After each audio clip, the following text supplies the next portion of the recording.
నమస్కారం సార్. నమస్తే అండి. తాజాగా సునీత ఒక ప్రెస్ మీట్ పెట్టి అవినాష్ రెడ్డికి అలాగే వివేక హత్య కేసులో హంతకులుగా ఉన్నటువంటి సునీల్ యాదవ్ కానివ్వండి లేదా గంగిరెడ్డి కానివ్వండి వీరందరి మధ్య ఉన్న సంబంధాలను అయితే ఆడియో కాల్స్ ఏ టైంలో వెళ్ళాయి ఏంటి అనే ఆధారాలతో సహా బయట పెట్టడం జరిగింది. మరి ఎప్పటి వరకు మాకు సంబంధం లేదు, వాళ్ళు ఎవరో మాకు తెలియదు అంటూ బొకాయించిన వైసీపీ ఇప్పుడు అడ్డంగా దొరికిపోయే పరిస్థితి. సో ఏమంటారు దీని మీద? ఇప్పుడు ఇది ఇవాళ కొత్త కాదండి, ఆల్రెడీ ఎన్నో ఎస్టాబ్లిష్మెంట్ అయ్యింది, ఎన్నో అయినాయి. సో రకరకాల మార్గాల్లో రకరకాల విధానాలుగా వాళ్ళు దీన్ని తొక్కుపెట్టి అలాగ ముందుకి తీసుకెళ్తున్నారు. కానీ అసలు ఎప్పుడో వచ్చినాయి కదా సార్ ఆధారాలన్నీ. అవును, ఇవాళ కాదు కదండి. ఈవెన్ సిబిఐ ఎస్టాబ్లిష్ చేసింది కేసుని, ఈవెన్ గూగుల్ అవుట్లెట్లో కూడా మీకు అన్నీ కూడా మొత్తం అంతా కూడా ఇది కాల్స్ ఎక్కడి నుంచి ఎటు వెళ్ళినాయి, 8 hours నుంచి వెళ్ళినాయి, ఏ టైంలో వెళ్ళినాయి, పర్టికులర్గా ప్రతిదీ కూడా గూగుల్ టేక్అవుట్లో కూడా మొత్తం ప్రతిదీ ఉందండి. సో ఈ రోజున ఆవిడ ఇంకా క్లీన్గా, ఇంకా ప్రత్యక్షంగా, ఇంకా ప్రతిదీ కూడా పిన్ టు పిన్ అసలు ప్రతి నిమిషం సెకండ్లతో పాటు ఎవరితో మాట్లాడారు, ఏ కాల్స్ ఎవరి నుంచి వెళ్ళినాయి, ఆ టైంలో ఎవరెవరు ఎక్కడెక్కడ ఉన్నారు అన్నీ ప్రత్యక్షంగా అన్నీ ఇచ్చారు. అయినా సరే ఇప్పుడు సార్ ఇది కేవలం జగన్మోహన్ రెడ్డి యొక్క ప్రమేయం లేకుండా, జగన్మోహన్ రెడ్డి యొక్క పర్మిషన్ లేకుండా ఇది జరిగిన హత్య కానే కాదు.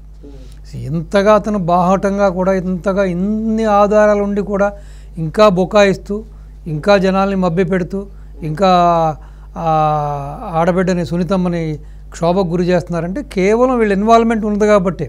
ఇప్పుడు ఇప్పుడు అవినాష్ రెడ్డిని సరే హ్యాండ్ ఓవర్ చేసేస్తే ఏమవుతుందండి? The next minister Avinash Reddy గారు ఏం చేస్తాడు? అన్నా నువ్వే కదా చేయించింది, మొత్తం అంతా నీ రిలేషనే కదా, నువ్వు చేయమన్నావు, లేకపోతే నీ భాగస్వామి చేయమంది, లేకపోతే X Y మొత్తం అన్నీ చెప్పేస్తారు కదా. సో కేవలం వీళ్ళ ఇన్వాల్వ్మెంట్ ఉంది కాబట్టే సార్ ఈ విధంగా అతన్ని అంతగా వాళ్ళు వెనకేసుకు రావడం జరుగుతుంది. 100% ఇప్పుడు ఇది అన్యాయం అండి, ఇది దుర్మార్గం. ఇది ఇన్ని ఆధారాలు ఉన్నా కూడా చేయకపోతే నిజంగా నీ చిన్న ఆయన, నీ తండ్రికి సొంత తమ్ముడు, నీకు సొంత బ్లడ్ రిలేషను అయినా సరే నువ్వు ఎటువంటి యాక్షన్ తీసుకుంటలేదు. అది ఒక ఉన్నతమైన స్థానంలో ఉండి, ఒక ముఖ్యమంత్రి పదవిలో ఉండి అసలు నీకు ఈ ఎవరైతే నేరస్తులు ఉన్నారో వీళ్ళని కట్టడాలు వెనక వాళ్ళు పంపించడానికి నీకు డేస్ సరిపోతుంది. ఒక 48 hours లేకపోతే ఒక వారం 10 రోజుల్లో నువ్వు అసలు మొత్తం అందరినీ కూడా ఓచలు లెక్క పెట్టించవచ్చు. సో ఈ రోజుకి ఇన్ని సంవత్సరాలు అయినా కూడా ఇంత తాత్సర్యం, ఇంత డిలే చేస్తున్నారంటే కేవలం వీళ్ళ ఇన్వాల్వ్మెంట్ ఉంది కాబట్టి. పాపం వాళ్ళిద్దరు అక్క చెల్లెళ్ళ యొక్క మాట అరణ్యరోధన అయిపోతుంది. వాళ్ళు ఎన్నిసార్లు మొరపెట్టుకున్నా, ఎన్ని చెప్పినా కూడా చేయట్లేదు. ఇంకా పాపం ఆయనకి రంకులు అంకగట్టారు, ఇంకో భార్య ఉందన్నారు, ఎవరో ఒక ముస్లిం లేడీతో ఎవరితోటి పాపం సంబంధం ఉందన్నారు, అతనికి ఏదో బిడ్డలు పుట్టాడన్నారు, ఆ అక్రమ సంబంధం వలన చంపేయన్నారు, అది అన్నారు, ఇది అన్నారు, ఏదో లావాదేవీలు అన్నారు. ఏదో విధంగా అవినాష్ రెడ్డిని బయటపడాలనే ఉద్దేశం తప్పించి వీళ్ళకి తెలుసు అతన్ని బయటపడైపోతే వీళ్ళ లోపల వేస్తాడు అతను, అంతే కదండి. ఇప్పుడు వీళ్ళు అతన్ని కాపాడలేకపోతే అతను వీళ్ళని దోషులుగా పరిగణించేస్తాడు. సో డెఫినెట్గా ఫింగర్ ఇట్టే చూపిస్తాడు, మొత్తం అంతా జరిపించింది చేయించింది వాళ్ళే, నేనేముంది నిమిత్త మాత్రమే చెప్పేస్తాడు. సో కేవలం దాని గురించే చేస్తున్నారు. ఆ సునీతమ్మని చూస్తుంటే చాలా వేదనగా ఉందండి. పాపం హ్యాపీగా ఉన్న లైఫ్ ఏదో సామెత చెప్పినట్టుగా ఏదో సుఖానున్న జీవితాన్ని దుఃఖాన్ని పెట్టుకున్నారు వాళ్ళు.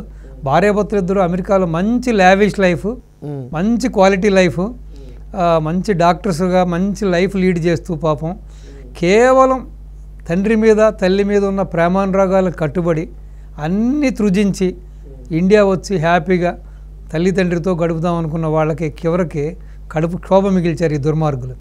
చంపేశారు కదా అన్యాయంగా. ఆవిడ వచ్చిన పర్పస్ చూడండి, పాపం కేవలం తల్లిదండ్రులతో ఉందాం. సో అదేదో ఇక్కడే మన అపోలో హాస్పిటల్లో జాబ్ చేసుకుంటూ ఇక్కడే తల్లిదండ్రులను చూసుకుంటూ ఉందాం అనుకుని వచ్చింది ఆవిడ. చివరికి తండ్రి లేకుండా ఆవిడని అనాథం చేసి ఏకాకం చేసేశారు. ఇప్పటి వరకు ఈవిడ చెప్పిన ఆధారాలన్నీ కూడా సిబిఐ దగ్గర ఉండేవి, బాహ్య ప్రపంచానికి తెలియదు. ఇప్పుడు ఆవిడే బాహ్య ప్రపంచానికి మొత్తం ఆధారాలతో సహా చూపించడం అయితే జరిగింది. సో ఈ ప్రభావం ఈ ఎన్నికల్లో పడే అవకాశం ఉందంటారా? 100% ఉంది. అసలు కడప చుట్టుపక్కల అయితే ఎప్పటి నుంచో సార్ వివేకానంద రెడ్డి గారు మరణాంతరం నుంచే వాళ్ళందరూ కూడా కేవలం వైఎస్ జగన్ ఫ్యామిలీనే ఏలెత్తి చూపిస్తున్నారు. దాంట్లో ఎటువంటి సందేహం లేదు. సో వాళ్ళందరూ కూడా లోకల్గా ఉన్న వాళ్ళందరూ కూడా మాట్లాడుకునేది ఈయన చంపేశారని చెప్పి ఈయన వీళ్ళకి సంబంధించింది అని చెప్పి అందరూ బాహటంగా చెప్పుకుంటున్నారండి. ఇప్పుడు ఏమైందంటే ఇన్ని ఆధారాలు ఇంత బాహటంగా వచ్చి ఈ ఆడపడుచులు ఇద్దరు కూడా రోడ్లెక్కి మొదలెట్టిన తర్వాత మొత్తం రాష్ట్రం అంతా కూడా ఇది ఇప్పుడు ఒక అభద్రతాభావంలోకి వెళ్ళిపోయారు. అరే సొంత చిన్నాయనకి ఈ గతి అంటే రేపొద్దున మన పరిస్థితి ఏంటి? ఇప్పుడు ఎన్నో జరిగినాయి కదా సార్ ఈ రాష్ట్రంలో, ఎన్నో మర్డర్లు జరిగినాయి, ఎంతోమంది బలైపోయారు. ఇప్పుడు డాక్టర్ సుధాకర్ని మొదలెట్టి ఈవెన్ కడపలో వాళ్ళ సొంత ఇలాకాలో ఒక దళిత మహిళని, పాపం పశువులు కాసుకుంటున్న మహిళని రేప్ చేసేస్తే దిక్కుమొక్కు లేకుండా పోయింది, రేప్ చేసి చంపేశారు. అలాగే చిత్తూరులో ఒక లేడీ డాక్టరు ఎస్సీ సముదాయం, అలాగే ఇప్పుడు మన కృష్ణా జిల్లాలో తీసుకుంటే ఒక దళిత కాదు, ఒక బీసీ మైనర్ బాలికని ఇబ్బంది పెడుతున్నారని చెప్పి వాళ్ళ సోదరుడు ఎందుకు మా అక్కని ఇబ్బంది పెడతారని చెప్పిన కుర్రాడిని, టీనేజ్ కుర్రాడిని నిర్దాక్షిణ్యంగా పెట్రోల్ పోసి చంపేశారు. సో ఇప్పుడు సొంత చిన్నాయనకే ఈ గతి అంటే రేపొద్దున మన పరిస్థితి ఏంటి? మనల్ని ఎవడు కాపాడుతాడు? ఇన్ని సంఘటనలు, ఇన్ని ఇన్సిడెంట్స్, ఇన్ని అరాచకాలు చేస్తున్నప్పుడు ఒక విధమైన మొత్తం ఎంటైర్ ప్రజలందరూ కూడా ఒక ఫియర్లోకి వచ్చారండి, ఒక భయానక ధోరణికి వచ్చేసింది. సో రోజు రోజుకి వీళ్ళు కూడా వేగం పెంచారు, వీళ్ళు కూడా ఎదురుదాడి పెంచారు. ఎదురుదాడి అంటే వాళ్ళు ఏమీ బేస్లెస్గా చేయట్లేదు కదండి, ఎంత పక్క ఆధారాలతో చెబుతున్నారు.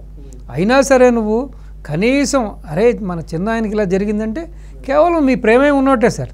ఈ ప్రేమేం లేకపోతే ఈ పాటికి ఎప్పుడో కాసేపు నారాసుర రక్త చరిత్ర అన్నారు, కాసేపు ఆదినారాయణ రెడ్డి అన్నారు, కాసేపు ఏమో మన బీటెక్ రవి గారు అన్నారు, ఎక్స్ అన్నారు, వై అన్నారు, నానా రకాలుగా. ఈ రోజున ఆ ఇద్దరు ఆడబడులు బయటకు వచ్చి తిరుగుతుంటే వాళ్ళకు కూడా లేనిపోయిన రంకులు, లేనిపోయిన లింకులు పెడుతూ వాళ్ళను కూడా పాపం మానసికంగా ఇబ్బంది పెడుతూ క్యారెక్టర్ అసాసినేషన్ చేస్తూ ఉన్నారు.